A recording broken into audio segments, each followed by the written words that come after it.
discuss pertinent issues that relates to you and I with your host, Alinko. You're listening to the Progressive Mind Show, your number one community building show in the world. Every Wednesday, 6 to 8 p.m. CST, live on Facebook and YouTube. Join us as we discuss pertinent issues that relates to you and I with your host, Alinko.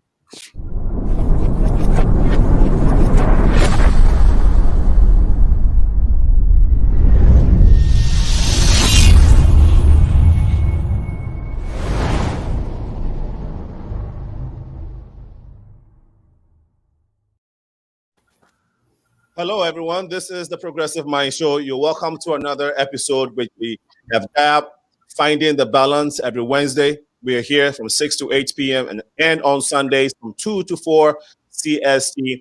We're here finding the balance between the diaspora and Africa. But today, specifically, we are going to be talking about intercultural relationships and marriages, how we can navigate, or how people who have these experiences navigate through these types of relationships. And so we would encourage you to be part of the conversation. As you know, this is the community building platform. Our guests will be introduced shortly. Before that, we would like to take a short break. When we come back, the show will continue. Please stay with us. If you're watching us on Facebook, please help share the feed, and on YouTube as well, as we try to get this message out. We shall be right back after the short break. This, again, is the Progressive Mind Show. I'm your host, Sena, aka Alinko.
Welcome back to the show. This is the Progressive Minds, and we are going to be introducing our guests to the show shortly. Bear with us as we try to do this. Today is June 25th, and we are glad to be coming your way. Please help share the feed if you're watching us on Facebook and on YouTube. Again, good afternoon, everyone. Welcome to the Progressive Mind Show.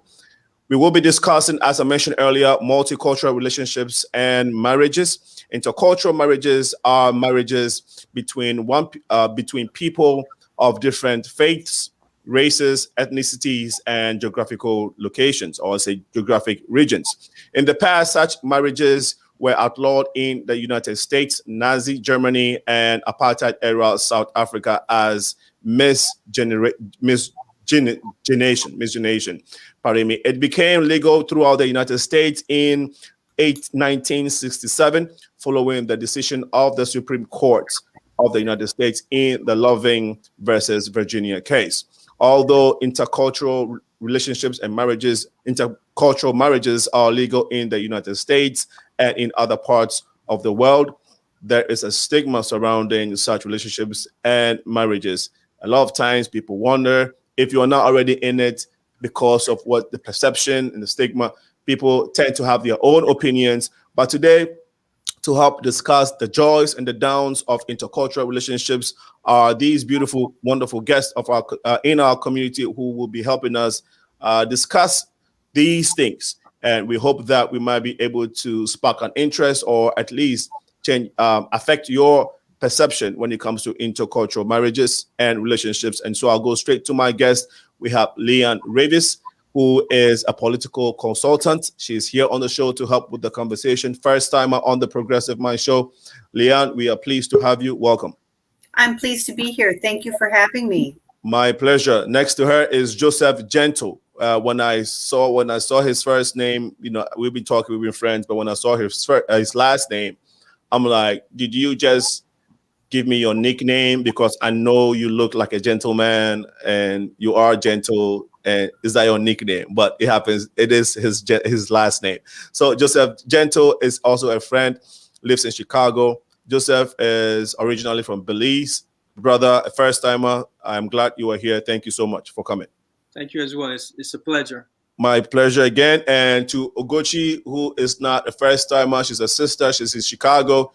She is the daughter of Fela Kuti. No, I just kid with that. She's a great singer, an educational and a community organizer. A lot of titles, but I'll let her give us that. Ugochi, my sister, you're welcome again. Ugochi, we couldn't hear you because. Thank you so much. Absolutely. And then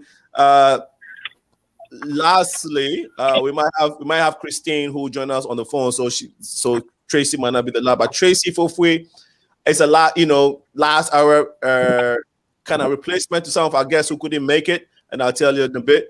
Tracy, you were welcome to the show. I know you were driving, but you wanted to be, we spoke and you said you'd like to join and share your story. So you're welcome. Since you're a first timer, welcome to the Progressive Mind Show. Thank you. Good afternoon, everyone. Good afternoon. Good afternoon. I'm happy to be here. Absolutely. Okay. So Tracy, now I just wanted to inform our listeners that we had a last minute change with some of our guests due to reasons beyond their control. So we ask that you pardon us, Priest and his wife, and then Next and his wife also had a last minute situation. So we hope that you would you understand, you bear with us and help make this show a success. Let's go straight to Ugochi since we have a limited time with you. Ugochi, people would like to know you. If folks who are on the set, folks who are watching the first time, just a brief background of who Ugochi is, and then we can go into it, the main reason why we're here.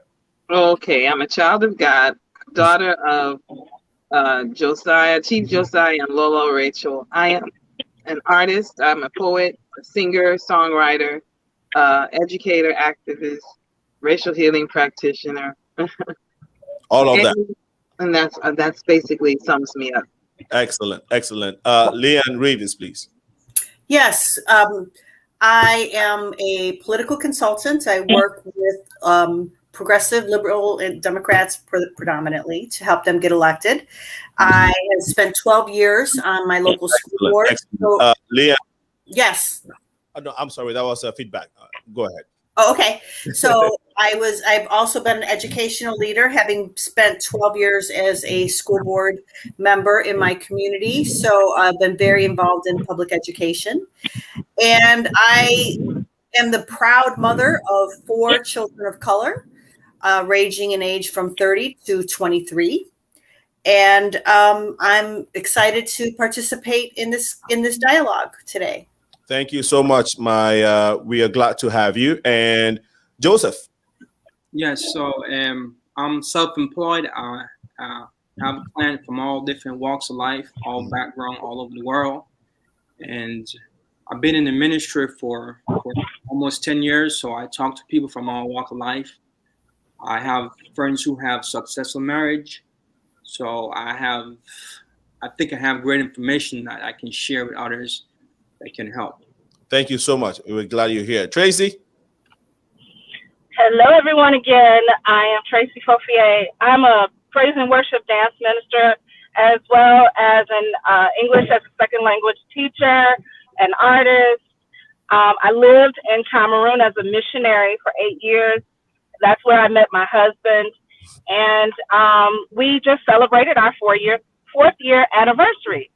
So it's sort of a great time to have this conversation with you. Happy anniversary, Tracy. Thank you. Wow. Okay. So when you said you did your missionary work in Cameroon, that was the first thing that came to my mind because I know your husband is Cameroonian. So you did not only go to do missionary work in Cameroon, but you were looking. Is that Actually, no, I wasn't looking. I was there honestly for missionary work. I was there to teach people how to worship God and dance and to create and use their creativity to worship God. I was not thinking about marriage. And in fact, I said I didn't even want to marry a Cameroonian because I had so much experience with the people that I said I don't want to. These people, I like to minister to them, but I'm not sure if I want to be married to one. So I wasn't looking at all. No, thank you for sharing. That was supposed to be a funny question, but it turned out to be an insight. No, seriously, I was just joking with that, but it turned out to be an insight that you've just given us, which can get us into some very interesting points. But Ugochi, how did you and I know your hubby is from Cuba. Did you meet here, or you met on one of your? Because you tour around the world with your craft. So was that the case? So we just celebrated our 4-year anniversary too, July 19th. Yeah. So I actually was in Cuba, but I wasn't there for anything professional. It was completely recreation. Actually, I was called to go there. Cuba kept coming around in my dreams, and I was like, why do I want to go to this place? Yeah, I ended up meeting him. I wasn't looking for marriage or anything like that. It was just it's a very magical place. If you've never been to Cuba, you need to go. It's very magical, very mystical, and it was I met him there in Havana. Okay, wow. Joseph, so did you meet your wife's? No, you have your spouse's ex, right? Is that the case? Okay, yeah, I remember. I wanted to make sure if I remember correctly. Now, did you guys meet here, or she traveled outside to Belize? How did it go? So when I came here, I met her here. Okay. And I was doing ministry work as well at that time, and I met her here. Okay. So she's from here originally. All right. Thank you for sharing. LEEANN, you mentioned that you have 3 colored children, and those are your words, not mine. Right. I don't say colors anymore. Children of color.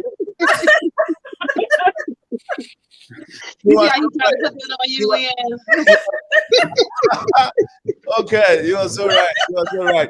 Let me not put words in anyone's let me not put words in anyone's mouth. And so please, how did you meet your your father of your children? Yes. I was working. I'm in Chicago, and I was working at and I'm born and raised here. Okay. On the South Side, and I was working at People's Gas, and they were organizing a union for the clerical workers. Mm-hmm. And I had been there a very short time, but it became very clear that there was it would be a good thing, and so I got involved. And the head organizer was this Black man. And we hit it off, and I had never considered dating outside. I had dated, let me rephrase that. I had never considered dating someone Black. I had dated Latino, but never, ever considered dating someone Black. And we clicked, and that was 30 years ago. The marriage did not last, but, and the experience, I found myself having to hold myself accountable. Are you ready to walk the walk, or are you just talking? And so we embarked on a relationship, and we were married. We were together for 5 years. We got married. We were married for another 10 before we divorced. And out of that marriage, I had 3 children, and then his older daughter came to live with us, and is still a part of my family. And it has been the single most transformative event in my life. Okay. Wow. Wow. Thank you for sharing. And I think we have our next guest who's just joining in by phone. Christine, can you hear us? Yes, I can hear you. Okay, Christine, can you tell us where you're from and how you met where you're originally from and how you met your husband? Sure. Hi, everybody. My name is Christina Pundera Cowie, and I'm a mom, I'm a wife, and entrepreneur. I'm originally from Zimbabwe, and I met my husband on LinkedIn. Okay. Our very first, yeah. In the US. Okay, great. Yes. Okay, now thank you so much for sharing. And Igochi, I know you have to bounce, but tell us some of the challenges that you basically had to face when you decided to marry outside your culture. You were Nigerian, your husband is from Cuba. Were there any challenges at all? There were a few, but I would say because Cuban culture is very African in its center, we made some compromise. But there was differences with, say, like food differences. You know, in Cuba, they eat a lot of pork and things like that. And no, thank you. So there were things like that, food differences, sometimes spirituality and religious differences.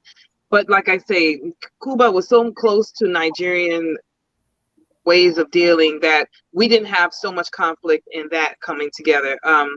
It was, for me, the conflict is more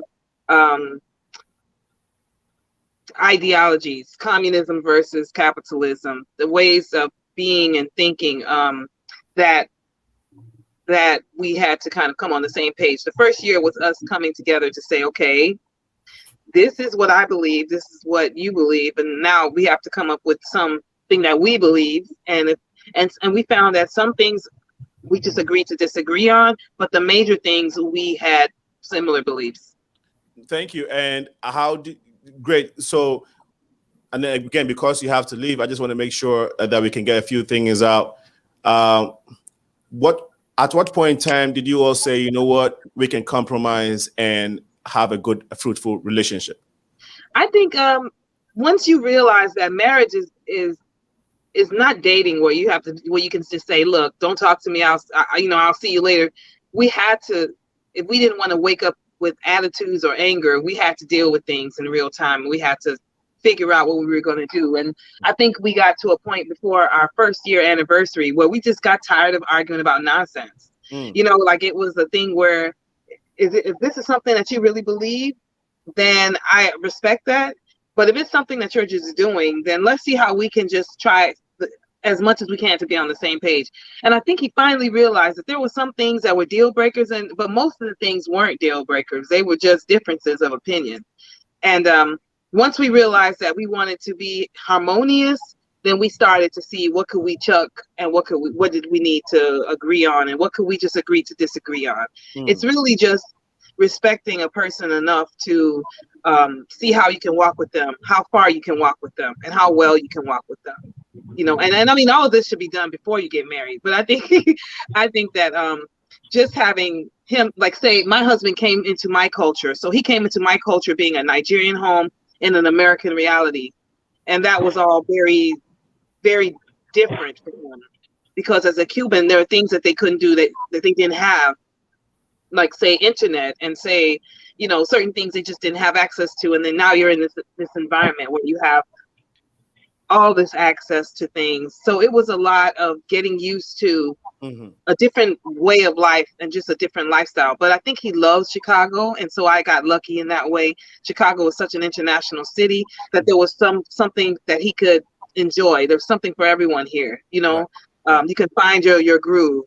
So he's able to feel like he's in a space that is his own amongst strangers, and being in a space that's not his own. I mean, I think he found his way. Yeah, thank you so much for sharing. If you don't know Nigerians,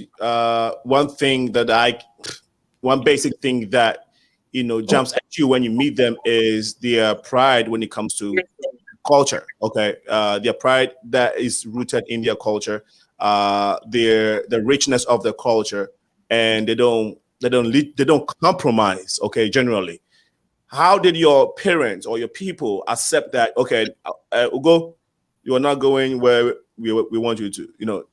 Very good question, because I will say my dad was very much like, you know, you don't marry this person, you don't marry that person, you marry this one. And I said, well, why did we leave Nigeria then? Because you know, we could just stay there. But I think my dad really, once he first met Juan, from the time he first met Juan, he said, this is one of our boys. He felt the Nigerian energy on him. And one of my big aunties, she just said, you all just look exactly alike. And my dad gave my husband an Igbo name, which is very big deal. Like none of my other siblings' spouses got an Igbo name. That means that he is in the family, you know? And so basically, because of the cultural similarities, my dad really received him, and my mother, my community received Juan like one of their own children. It wasn't such a big staunch difference. So I was very lucky. My dad loves Juan like his own son. My mom, they've received him very well. The community. No, thank you for sharing. We know. How about Cuba? How about his family side? You know, were they a little skeptical? Who's this Nigerian girl coming in? Yes, I think they were in the beginning, but it's undeniable that we are here to do something major, that God brought us together. So now his mother calls me Mijo, Mija, you know, like his daughter, her daughter. Yeah. And she's always asking about me. She's asking about my parents. We're a very close-knit family now. So the two of you brought the two cultures together, and excellent. Now, what do you think how would you want to quantify or explain that impact on both cultures? You know, our wedding was very interesting because it was a Nigerian traditional, but then it was this Cuban element to it as well. I think that people found it to be kind of interesting and refreshing, and they loved it because it's so many. It's just really close to. We're close to each other. We're like cousins in the way that we deal with our culture. So it wasn't such a big stretch. His family really loved things about our culture, the closeness of the family. There's so much richness of culture and so much ritual in our group. And so I think they like that. They love just the wedding is a whole situation. And I think they really respected that because Cuban have a lot of closeness to American culture, you know, as far as how they deal in the world. There's a subculture that's very African, but the main culture is very American.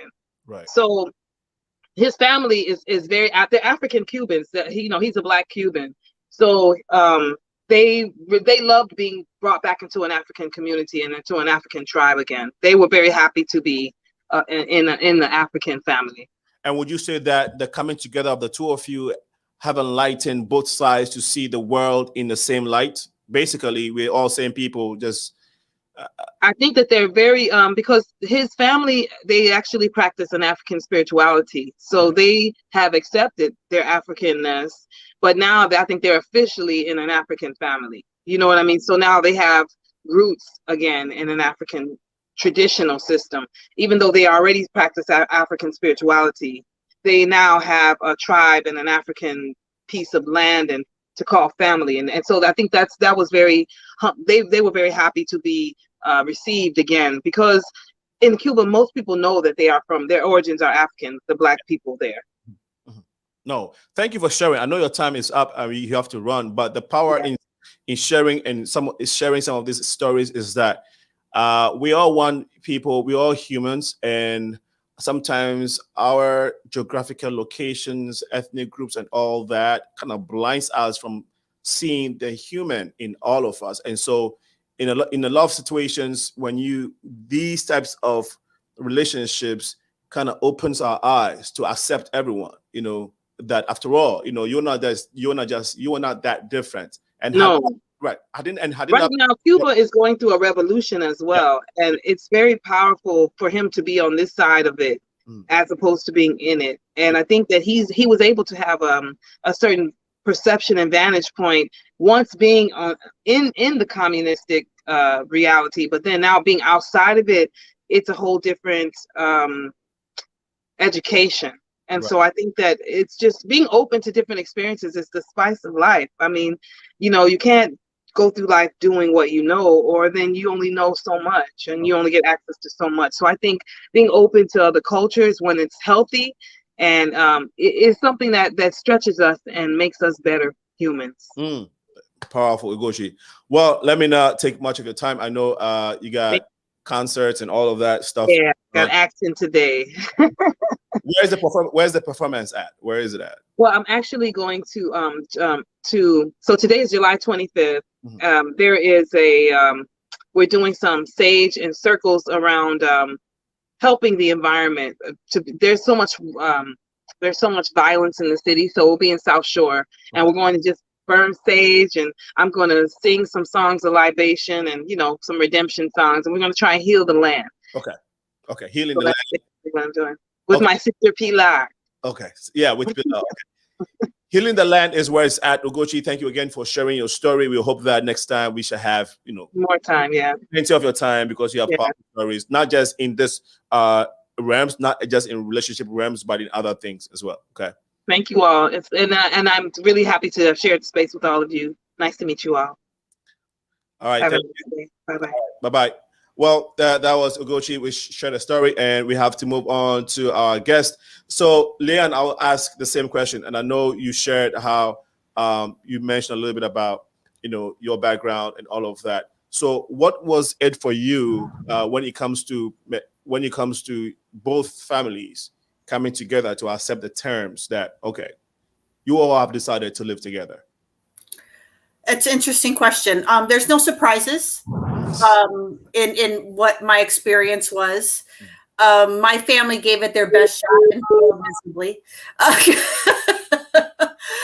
Whereas my ex-husband's family embraced me wholeheartedly. There was a little trepidation against some of his, extended family. But, we've been divorced for 15 years, and I still go to, family events on occasion. And my children are always amazed they're like, how do you know? How do you remember all these people? And I will tell people I've been a part of a Black family for 30 years. And so my relationship with my ex-husband's family is very, very good. The nieces and nephews are all now grown up, and, they still call me auntie. We're friends on Facebook. My side of the family never really moved outside of their of their preconceived notions. They tried, they gave lip service, but they never really moved outside of, they never really grew. They never really did grow in their understanding as far as that goes. Right. Which is unfortunate.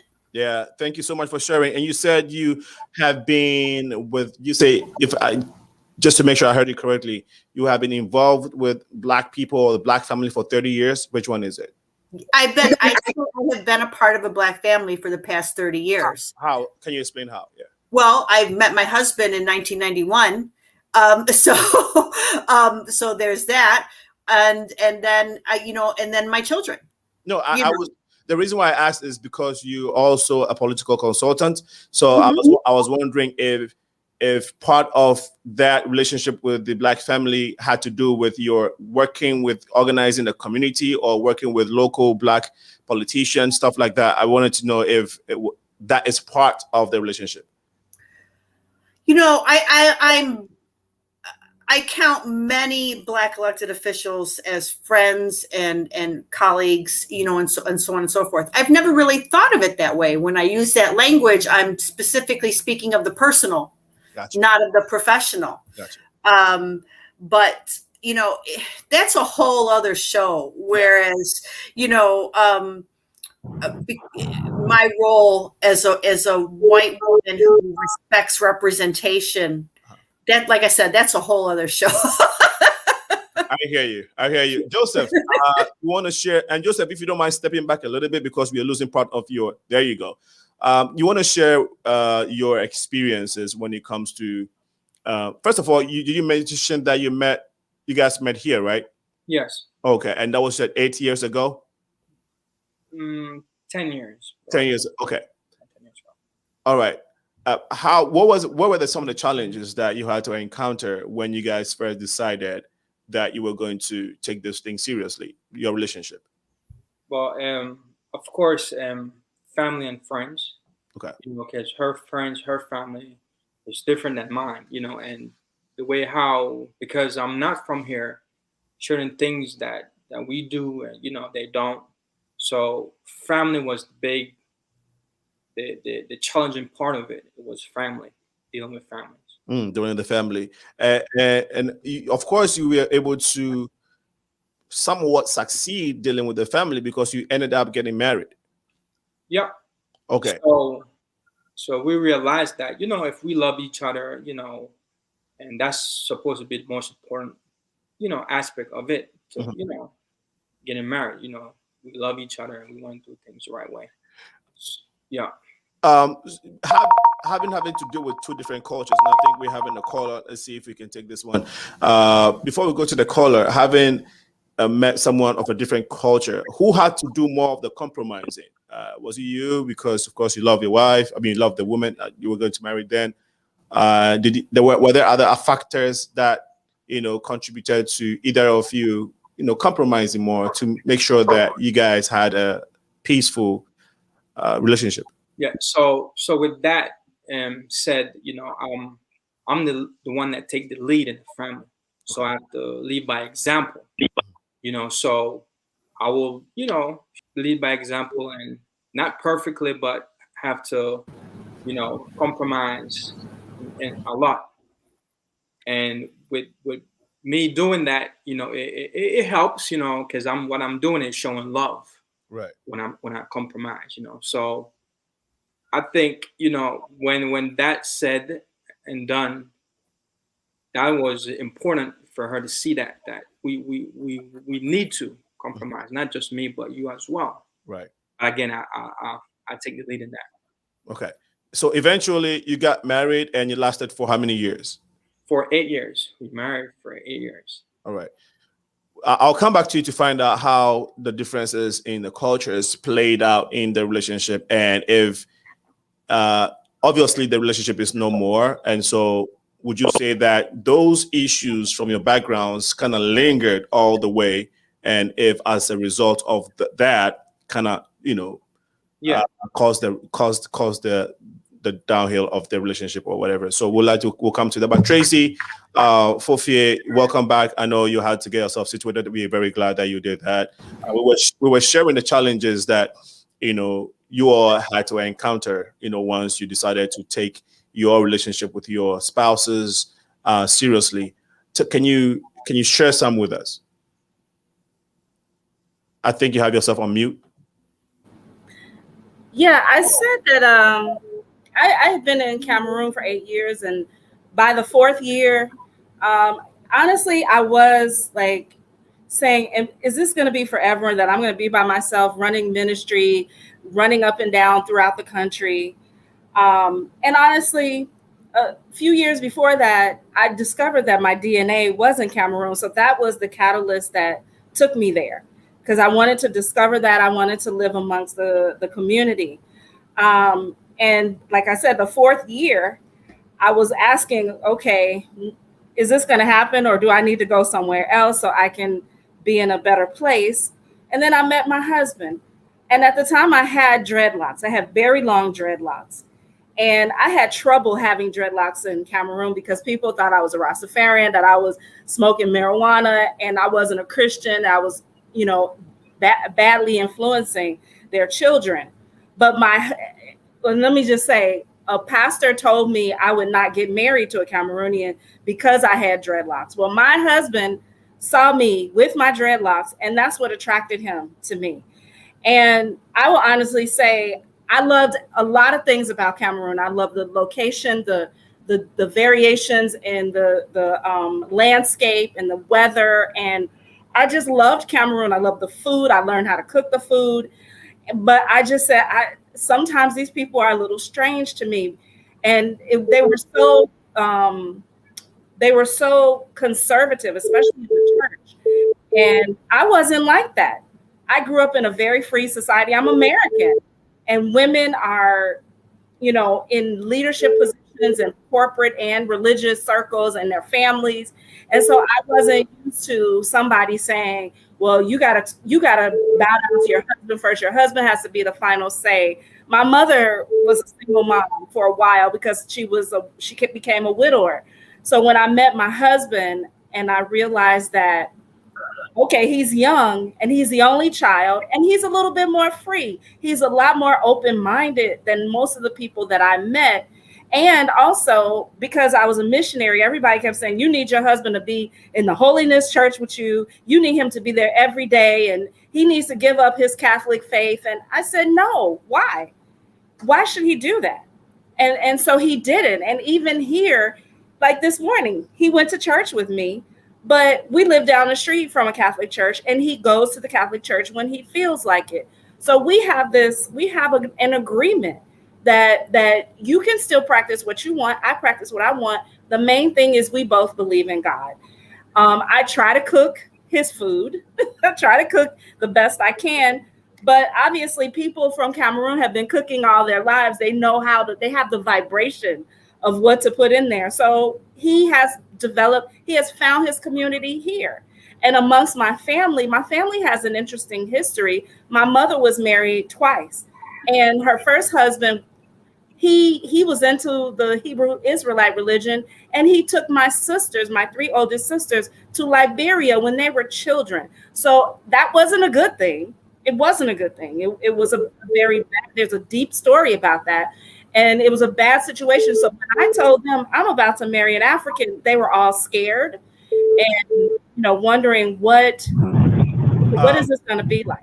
Yeah, I'm sorry. Thank you so much for sharing. But we had a call on the line, and we wanted to get him. Oh, sorry. No, that's a powerful story you were sharing. But I wanted to just take him so we don't have him holding for quite a long time. Darius, you called earlier. I don't know if you're still on the line. This is Christine, actually. Okay, that's Christine. Okay, well, we had we had Darius, previously on the line. I don't know. I think we may have lost that caller.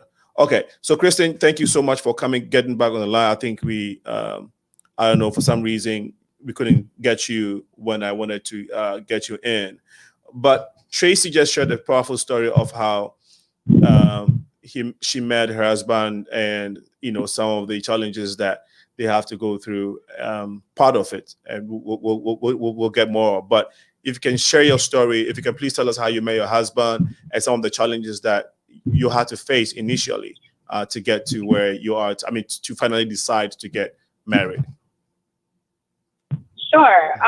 So like I mentioned earlier, we met on LinkedIn, and our initial meeting was honestly a business meeting. But a couple of months into that, we started dating, and very quickly a marriage proposal happened, and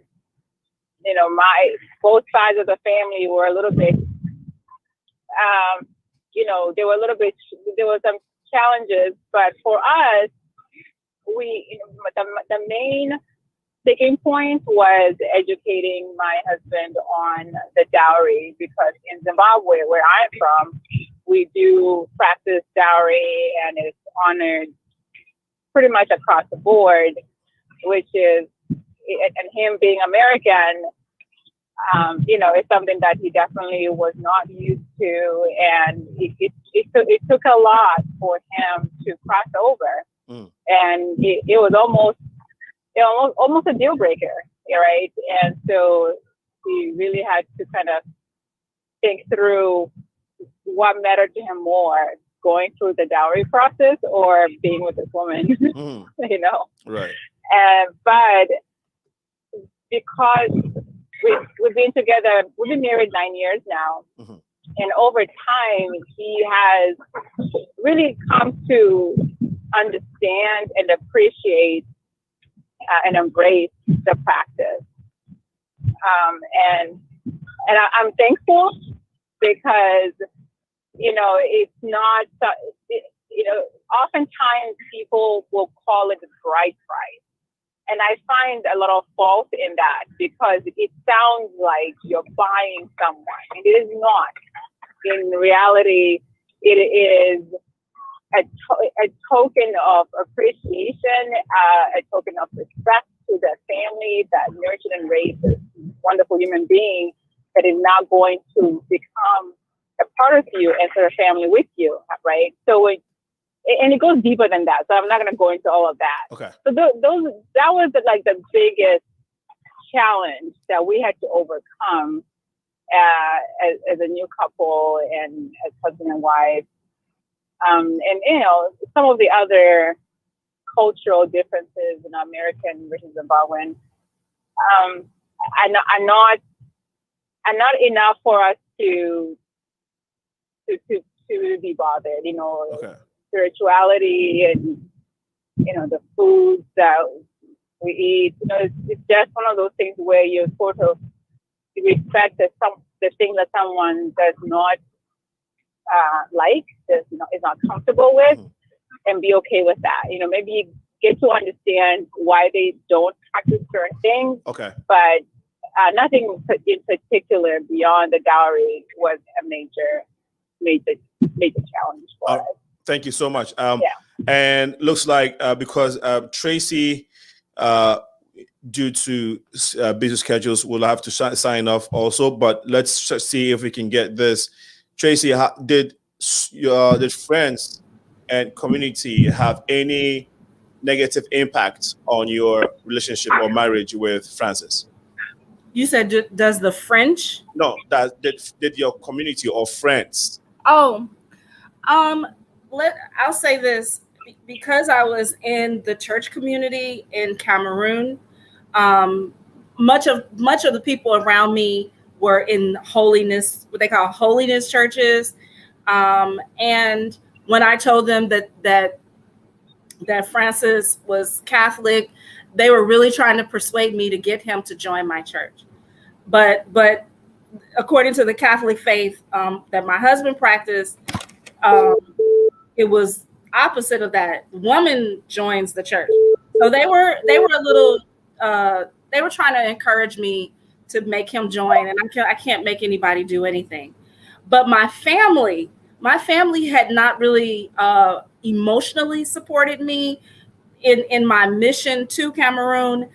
They gave me a lot of trouble. But when I met Francis, everything turned around.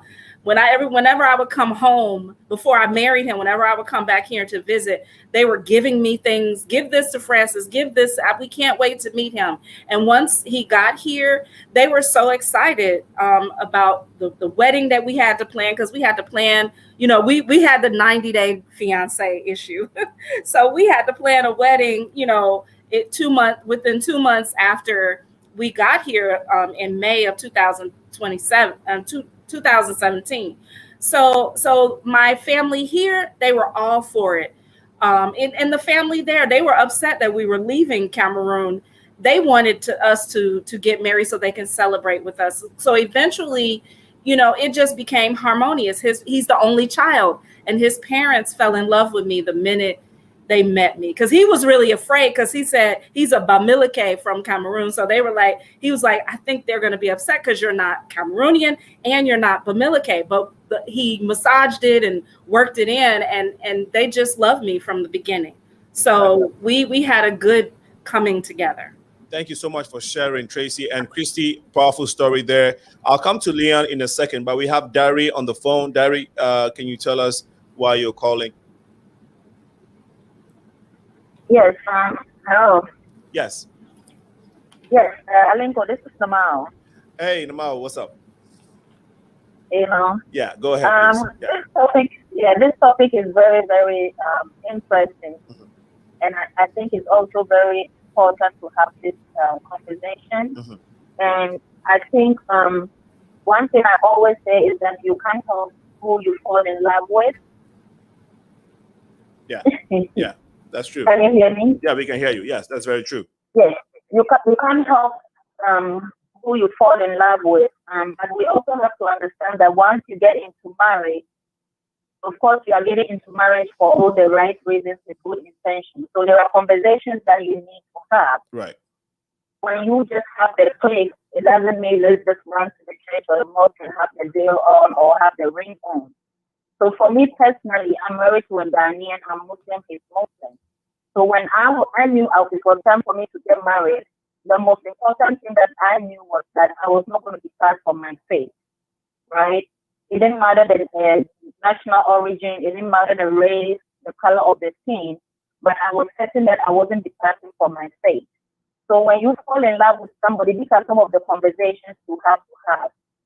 Once you connect and you fall in love, you have the chemistry, you rush to get things tied up. And then you get into the relationship and you realize that there are certain things that you don't want to forgo and the other person doesn't want to forgo either. So I think it's important that when we fall in love, we should have this conversation, right? Yeah. And then I think another important thing is you also have to discuss family values. Okay. Like most of us Africans, just like you know, we family matters a lot. Okay. I know some societies it doesn't matter a lot, but to some extent. Mm-hmm. Some people will not get married if the whole family is not involved. Okay.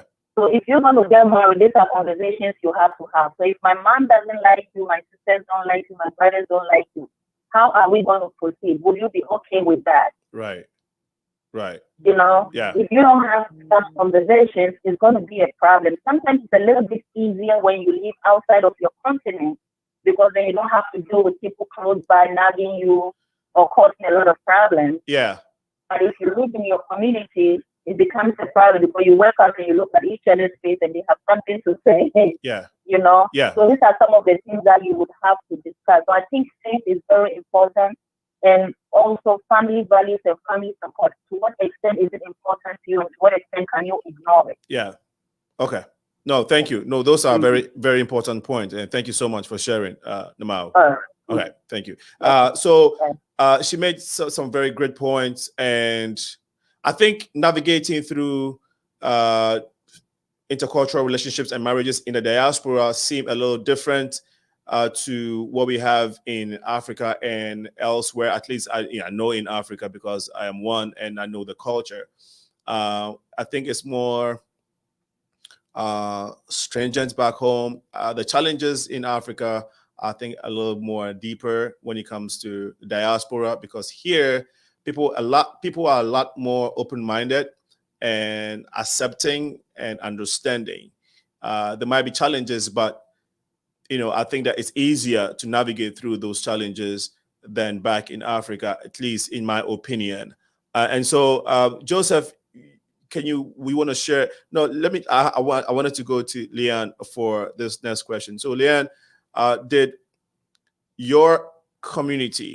you get any pressure from your community apart from family in terms of the man you were married to and the culture that you were integrated into? Were there pressure or some types of nagging from friends that you thought might have influenced your relationship with your ex-husband? Friends, there was no problem there. But one thing that I really do not want to let go by is something I wanted to share with you as far as an internal challenge. Gotcha. That is unique to, I can remember, I remember the exact moment. I was probably about 24, 25 years old, and we were driving in the car. And I really thought I knew something. I really thought I was something, that here I am, I'm with you. Like, how are you challenging me? And I really thought I knew something about race and race relations. And I remember and he was 8 years older than me. And I remember him being very frustrated with me saying, "LEEANN, you just don't know." And then 30 years later, I know exactly what he was talking about how clueless I was about oppression and about the Black experience in in America, and how and what I realized, and I think a lot of white women, when they're going into these relationships, because whiteness is the default in this country, they really are completely oblivious to what they don't know. They really, really are. And it's just been my experience that a lot of times there's this lack of willingness amongst my peers to really hold themselves accountable and to take themselves to the woodshed and really look within at their own understanding of white supremacy, their own junk, you know, and explore that. And I think there's this inclination amongst white women who are married to Black men to just kind of rest on their laurels and say, well, look at me. I'm with you. What else, and they really don't choose to grow and to dig deep and to explore the indoctrination that we've received growing up in this country. And earlier I said how it's the single most transformative event in my life. And it really is, because even though I grew up on the South Side, I grew up in an integrated community. It really, really did take me to a whole different other place as far as understanding not only the relationship, but what's going on in our country. Right. And some of those experiences and insight that you learned are things that I would like you to share, if you don't mind. Sure. Okay, great. But before that, let's have Joseph. Joseph, you were married for 8 years. You had your challenges. Do you mind sharing some, particularly how the causes of those challenges? And I mean, if it had to do with your backgrounds, your different backgrounds, if you don't mind sharing those with us. I think we're having a little bit of technical issues. Can you hear me now? Yeah, I can hear you now. Yeah. Okay, please go ahead. So my challenges didn't have to do necessarily more so my background. It was more of a spiritual mindset of it, as in, see, we got to understand that we are one big family on earth. All races came from one Adam and Eve. So we are one big family. So spirituality comes in. We both have to understand that. Yeah, we not from here, or you from somewhere else, I'm from somewhere, but we have to bring our mindset in line with God ways. He views us as a big family. So what my challenge that I had is just the fact that, when it comes to doing things not our way but God's way, see, because He's the one that instituted marriage. So he set principles and laws, to help us have a successful marriage. Whenever we decide to do what we want to do, then that's how we start to have problems. You see, he knows what's best for us, so he would love for us to, do the things He laid out for us. And so when it comes to me, I'm not perfect. Nobody perfect, but I think the fact that when someone decides to do what they want to do, in a marriage, and not respect, one another or God's law, then things go downhill. Okay. You were married to an African American woman, right? Yes. Okay. Did, say, any specific culture within did any specific thing jump at you, within the African American culture that you would say, okay, this would have been a deal breaker, if you remember, whilst you were married to her? So that one more time, I can't understand. Did you experience any particular African American culture with your ex-wife that you felt could have been the demise to your relationship even before it ended? I can't think about it right now, but I'm sure I did. It's been years ago, but I'm sure I did. Yeah. Okay, what I want you to do, what I'm basically looking for is, are you able to share some of the cultural clashes that you experienced with her that you were able to navigate through? Okay, for the culture, for one issue was just the fact that how I grew up and the food stuff. I'm hearing some feedback. I'm sorry. Go ahead. Yes. So I think it's the way how I grew up and doing things. For example, the way how she grew up doing things, or her family doing things. if I can think about a situation, and I think it's pretty much, probably say, get together holidays and stuff like that. We have different tradition, Right. stuff like that. So like the holidays and stuff that her family might, be into, Right. or is into, we not, we don't do all that. Right. So I think that's one of the, then right there, it's like, oh, I'm gonna go with my family. I'm gonna listen to my family. Mm-hmm. I'll be over there. Then, I'll be with my family. Right. In that instant. So that's one, one challenge is we had to deal with. Yeah. How long did you date before finally getting married? Well, I dated less than a year, if I can remember. Okay.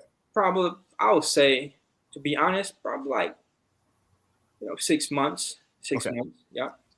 And within those 6 months, were you getting external pressures from the Belizean community, maybe friends, extended family, based off the woman you're going to get married? Again, understanding, knowing that the culture is different, where you get into those type of pressures to say, hey, don't go there or don't get into it. Where Yeah. Yeah. So, my mom and family will say like, they do things differently, and I don't want to get in detail, detail, but they do things differently. There was like, I don't think you should do that. Right. You have other people from your country, you can do that. Mm-hmm. And so yeah, it was pressure. It was pressure. Yeah. And then when you finally, okay, so you heard that, but Mm-hmm. what do you see in your wife? Like I say, I'm in the process of getting to know her, and I love her, and I can see a future with her. Right. So, and again, I'm not abiding by what my family's saying. I'm trying to abide by God's, viewpoint of things. Okay. So based off your religion and your maturity in, spiritual things, you were being led by that, yeah. per the relationship and where you wanted to go with your ex-wife, disregarding what you were hearing from people and your family and all of that. Now, once you guys got deeper and finally got married and you were living together, where these things that you heard playing out, if they were, how were you able to navigate through them? Yeah. So, yeah, it's eventually, it take a while, but years after, few things, played out, and again, it's just because of imperfection as well. So that was just based off imperfection, like, oh, this was going to happen, and which is reasonable to say that because we're all imperfect. Mm-hmm. So that did play out. A few things did play out, but I think for the most part, how I deal with it was just trying to be humble and be understanding, pretty Mm-hmm. much. Okay. It takes a while to build. Mm-hmm. So not when you're having problems and difficulties, that's me, you just dismiss. You got to build off that. Mm-hmm. So I take time to hear out and again compromise. See? Okay. Because of then we have understanding that we are different backgrounds. So we will have, challenges. differences. Yeah. Yes. So because of understanding that, it helps us to cope with whatever we're going through. Would you say prayer, spirituality, all of that kind of helped you guys in navigating through this, Yes. So yeah. And again, praying together and just asking God to help us see us through these difficult times, challenging times. Was she a Christian when you met her? No, she wasn't. So you converted her to a Christian, or she never became a Christian? Well, I won't say I converted her, but she was on her path as well to become, a Christian as well. Okay. And again, that's another reason why we decided to get married, because we share the same faith, and we want to do things the right way. Right. So she was a Christian, and you all share the same faith. Yeah. I'll come to you to find out what you think that she also found out about you in terms of your culture, and some of the things that she also learned based off her perception, the stigma that she may have heard from the Belizean or the Caribbean community, right? And if she shares some of them with you, please help share it so that we can all learn. But Leanne, you said you had a very deep insight by getting married to an African American and having lived and shared all this 30 years experience with him and his community. What do you think that he probably shared with you that you think had? What are some of the experiences or some of the insights that you think that she also learned from your community based off his relationship with you? It's for white people who don't really have anyone of color in their inner circle, in their day-to-day experience. It's very easy for us, to discount racism. It's very easy to say, to just shrug it off, to just dismiss it, and to not understand the ramifications of the day-to-day experiences of being Black in the United States, and the consequences of that on health, and the cumulative disadvantage that is generation after generation, and all of these, and that it's all very real. That it's not just excuses and all, that it's all very, very real. And these were insights and understandings that I came to, and also the predominance of white supremacy in a very subtle, not overt way. I'm not talking about cheats. I'm talking about just a general belief that white people are smarter than Black people. You know what I mean? There's just this general, and it's subconscious, and I was just able to get a whole new understanding of just how difficult your steps are. And it made me a better partner. It made me a much better partner because and it made me a better mother. It made me a much better mother. Something my daughter she shared with me the other day. She's like, Mom, she's like, in the biracial community, it's understood that there's a difference between biracial kids who are raised by a Black mom and biracial kids who are raised by a white mom.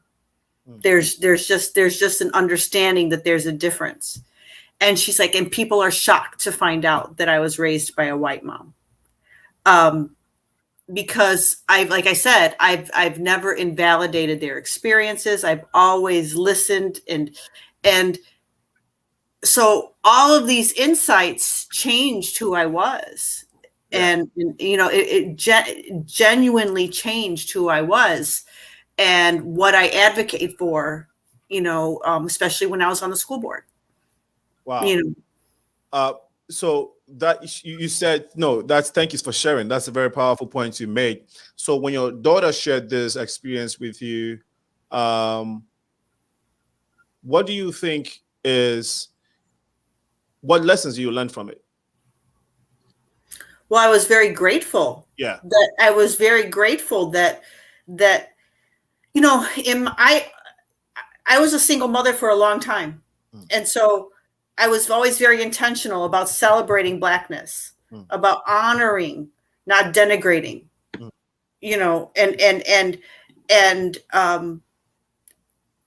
whether it be Black food, Black music, Black, I was always very intentional about that. And so,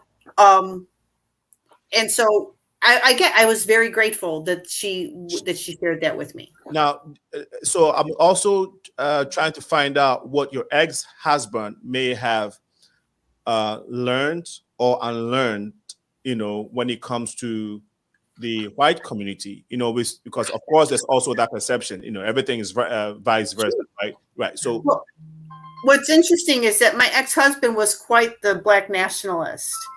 He was the last guy that you think would would fall in love with a white woman. Right. That's why I didn't know that, but I know that it's also important to see the other side of the conversation, because we know in the Black community that it's not a one-way street. The stigma is everywhere. So please go ahead. I'm sorry. No, so I was definitely, like I said, he was the last guy. People thought I was a federal FBI plant.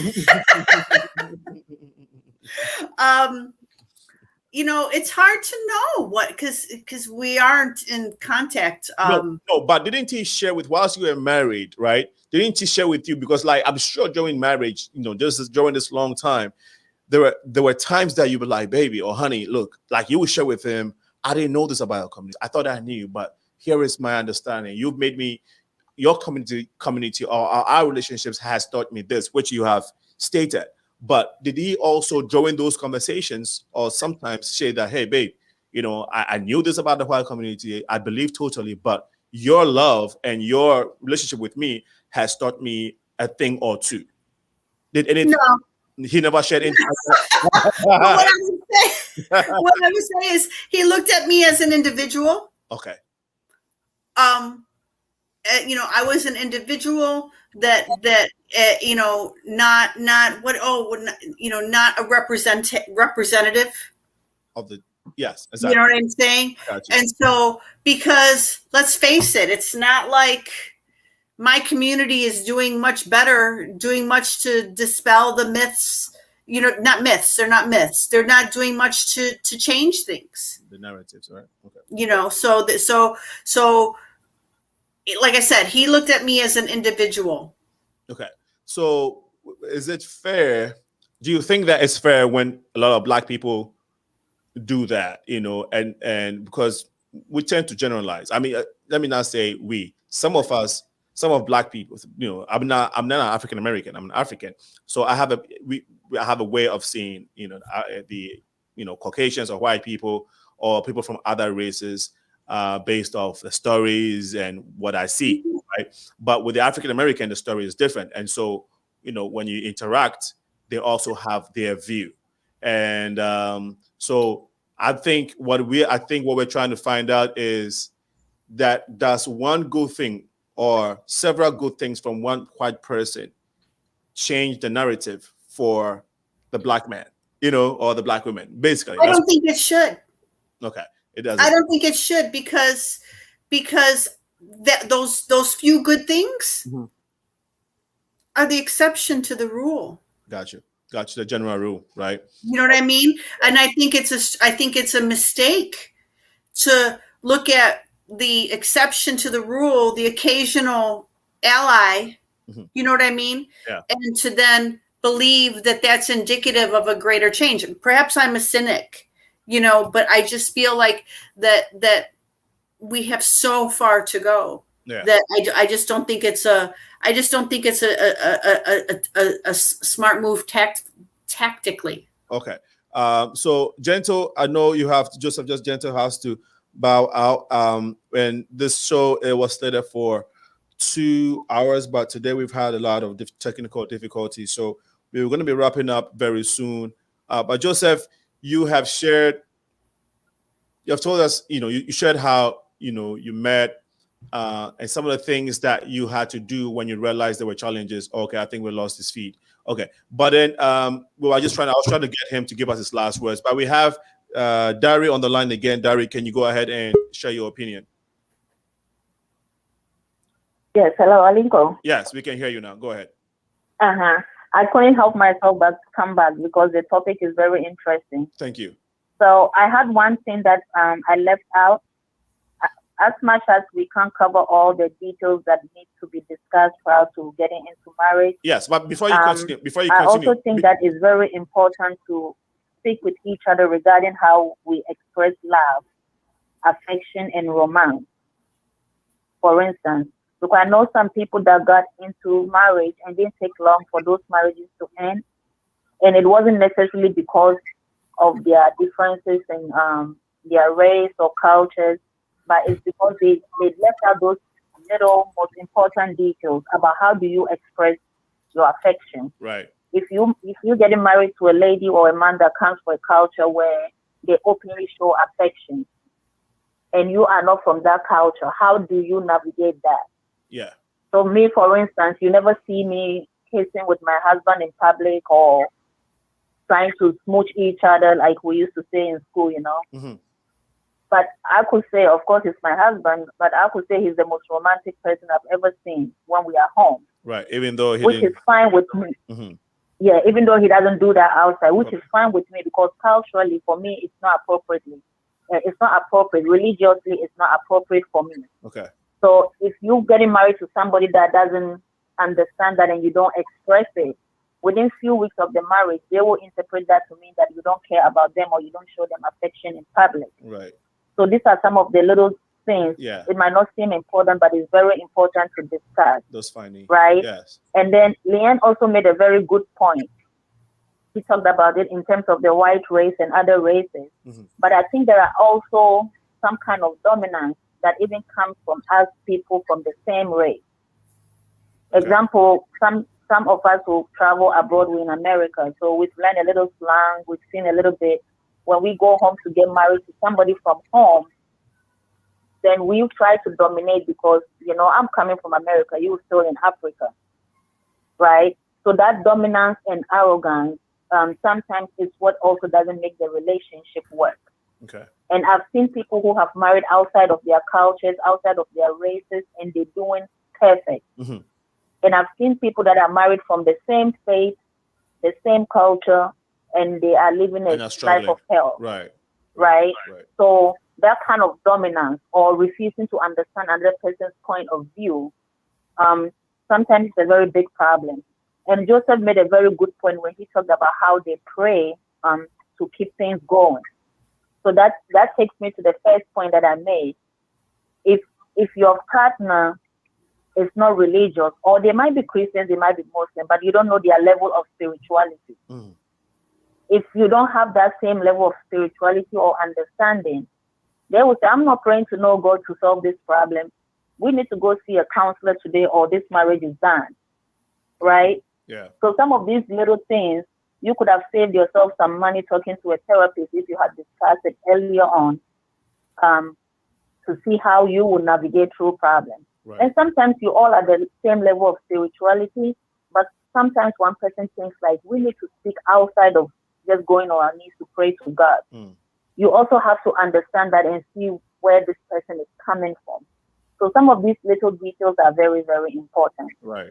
Right. No, and I wish some of our folks that are not married yet will actually listen to some of these programs because I think it's very, very important. Thank you. Thank you so much. Your point is very, very important, and we really appreciate you calling and sharing. I hope that people will take a point, take a thing or two from it. And your guests are doing wonderful. I'm enjoying it. I'm not calling back, but I'm going to keep listening. No, thank you. My guests are wonderful. Leanne has shared some very great insights. So you're watching the Progressive Mind Show. We're live here on Facebook and on YouTube. We're located in the beautiful city of Chicago. Today we're talking about intercultural marriages, relationships and marriages, navigating through it in the diaspora.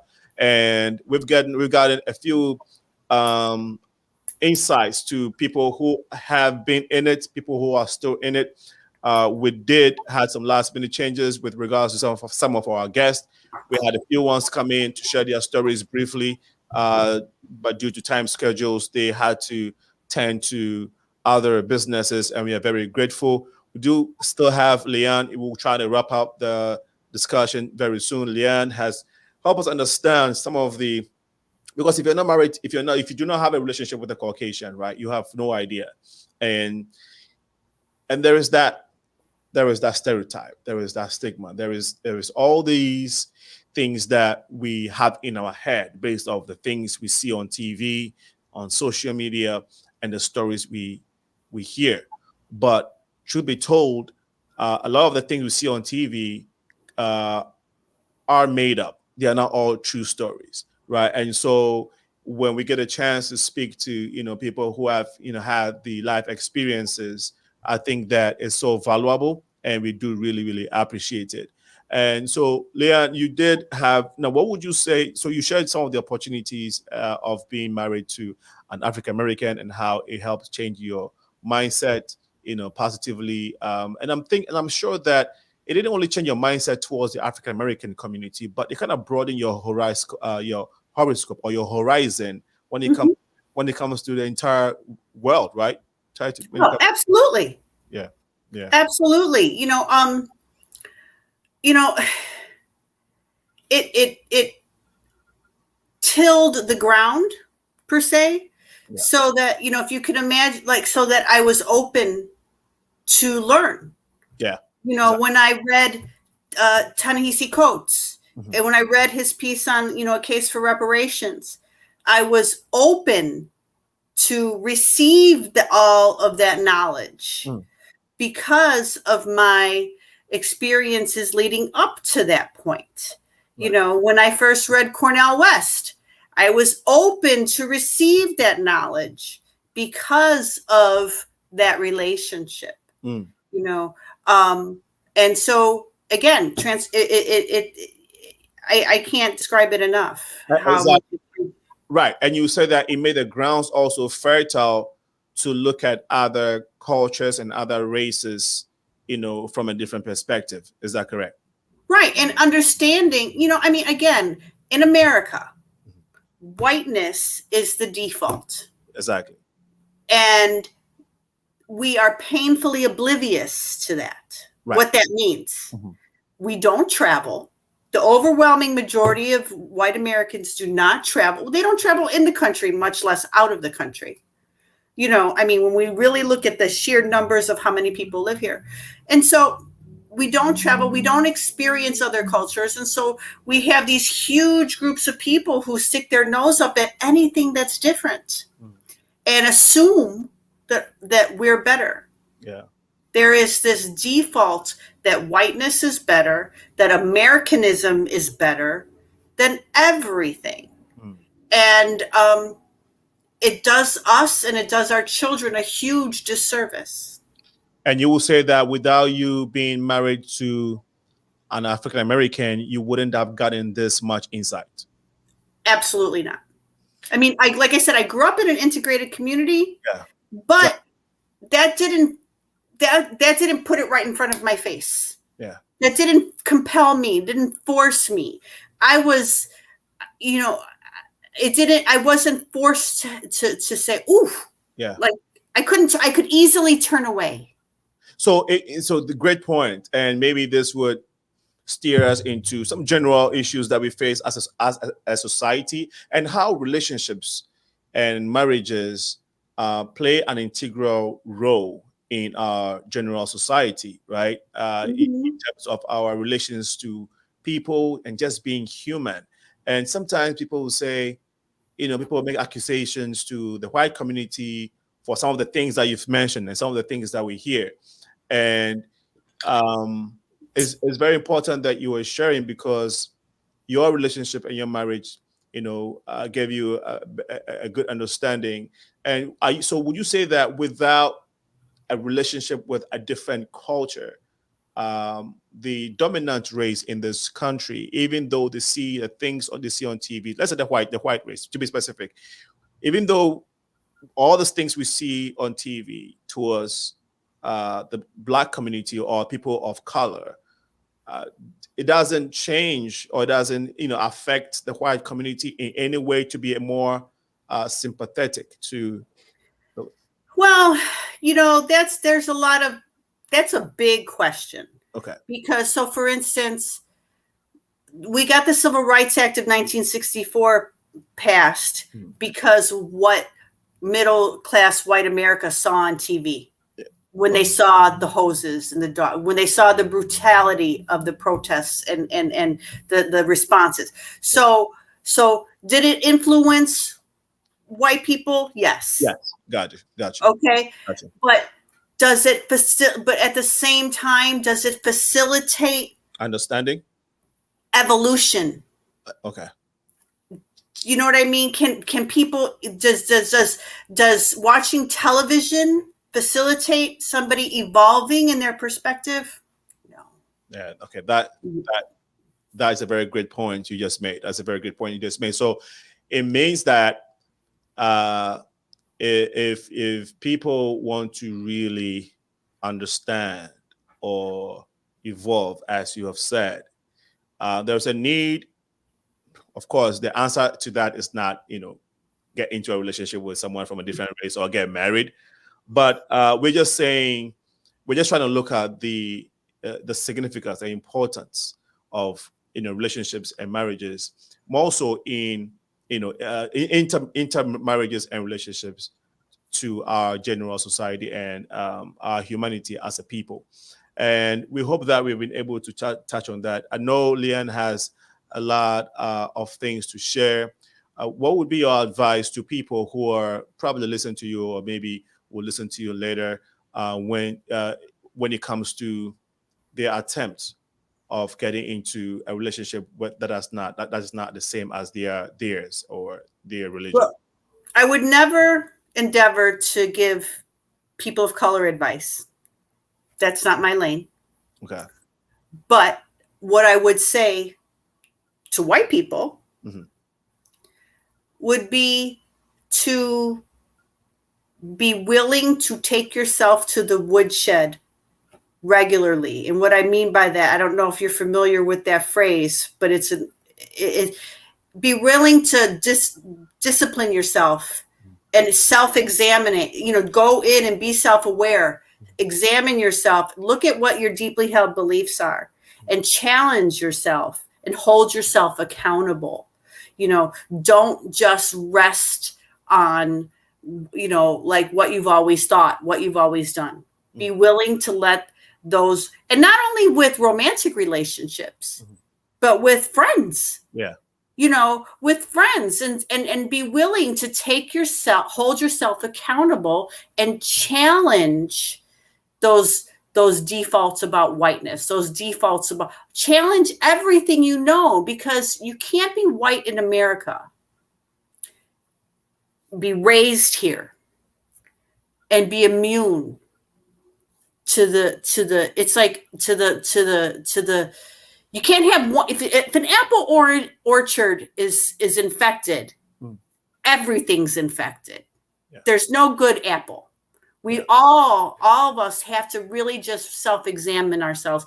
And so when we have these relationships, we have to do some self-exploration and challenge our deeply held beliefs that are often unconscious about race and oppression and the Black experience in America. Since you mentioned race and oppression and all of that, I'd like to probably just throw in this question. Before I do that, let me take Tracy's comments. She says, how do you maintain a positive and healthy relationship when the families are not on board with that relationship? And I think that's a very great question that maybe some of our earlier panels would have been able to respond or contribute to. But would you like to take this one real quick?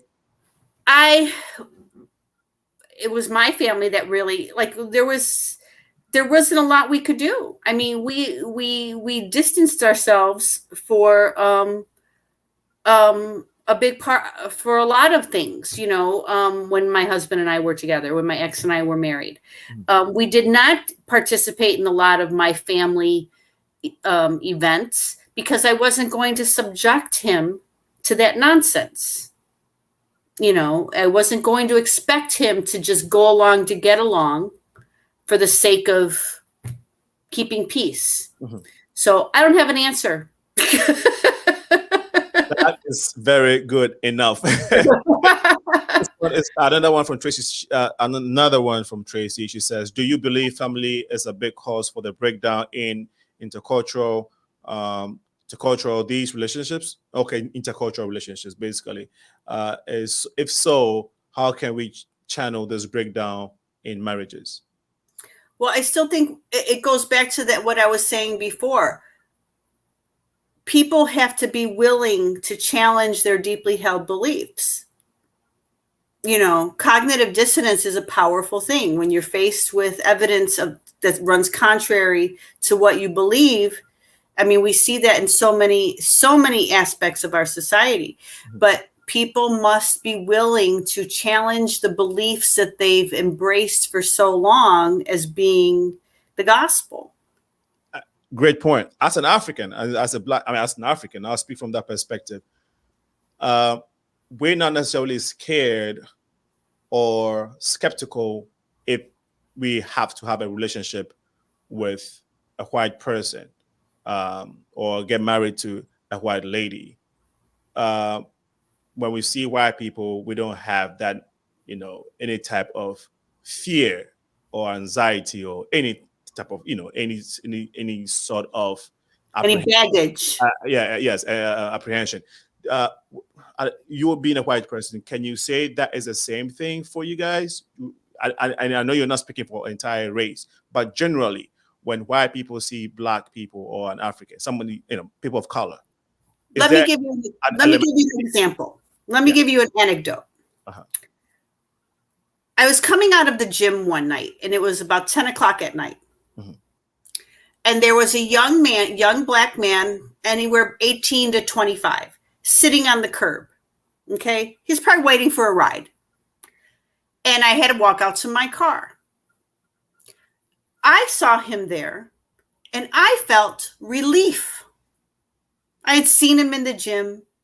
I saw him there and I felt relief that he was there, that I'm not walking out to my car by myself.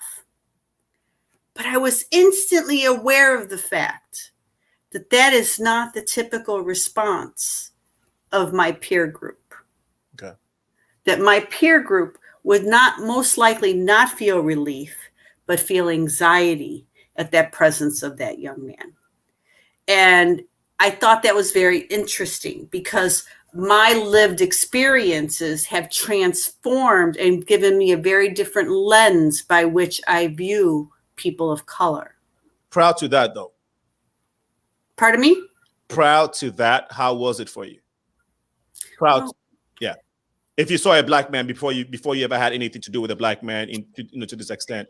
No, it's not the same because I grew up on the south side of Chicago. I grew up, in an integrated community. Got it. But generally, if a white person sees, a white absolutely, yeah, absolutely, is that an apprehension, fear, like those things are the first thing that come to them, or okay, right? There is a, I'll say leery at best, just leeriness, but downright fear. Wow. Okay.